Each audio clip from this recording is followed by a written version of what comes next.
২০১০ সাল থেকেই আমাদের গ্রহের হৃদয় হিসেবে পরিচিত পৃথিবীর অভ্যন্তরীণ ভূতাত্ত্বিক স্তর স্বাভাবিকের চেয়ে ধীরে ধীরে ঘুরছে বলে জানিয়েছে নতুন এক গবেষণা। এই ধীরগতি আমাদের গ্রহের সামগ্রিক ঘূর্ণন প্রক্রিয়াকে কিছুটা পরিবর্তন করতে পারে, বিশেষ করে আমাদের দিনগুলো দীর্ঘায়িত হতে পারে, যদিও এর প্রভাবগুলো সম্ভবত আমাদের কাছে অদৃশ্য হবে। পৃথিবীর অভ্যন্তরীণ ভূতাত্ত্বিক স্তরটি ভূত্বকের চেয়ে অনেক বেশি পুরু। মোটামুটি চাঁদের আকারের শক্ত লোহা এবং নিকেলের একটি অংশ এটি। আমাদের পায়ের নিচে ৪৮০০ কিলোমিটারেরও বেশি দূরের অবস্থান। বিজ্ঞানীরা প্রায় ৪০ বছর আগে বিস্তর ভূমিকম্পের কার্যকলাপের রেকর্ড দিয়ে পৃথিবীর অভ্যন্তরীণ স্তরগুলোর মানচিত্র তৈরি শুরু করেছিলেন।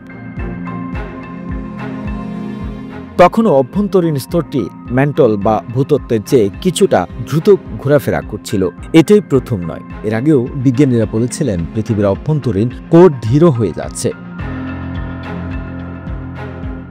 ব্যাক ট্র্যাকিং নামে পরিচিত এই ঘটনাটি প্রায় এক দশক ধরে বিতর্কিত হয়েছে, তবে এটি প্রমাণ করা খুব কঠিন ছিল।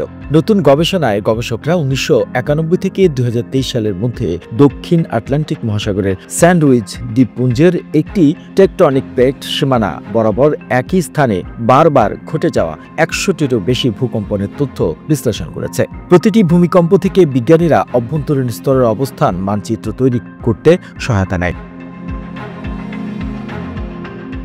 ভিটারে বলেন, নতুন গবেষণাটি এখন পর্যন্ত সবচেয়ে বিশ্বাসযোগ্য প্রমাণ যে অভ্যন্তরীণ স্তর আসলেই ধীরে ঘুরছে। গবেষকরা লিখেছেন, অভ্যন্তরীণ স্তরটি কেন ধীরে ঘুরছে তা বর্তমানে স্পষ্ট নয়, কত গতিতে ধীর হচ্ছে তাও স্পষ্ট নয়।